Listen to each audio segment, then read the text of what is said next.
оккупантской Польши, и он служил. Идем дальше. Среди них 4, да, вот проводил, значит, присела покормить и убаюкать.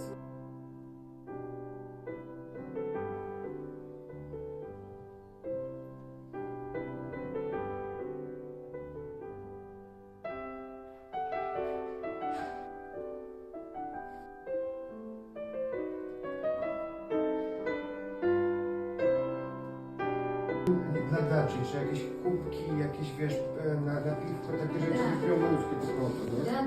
Да.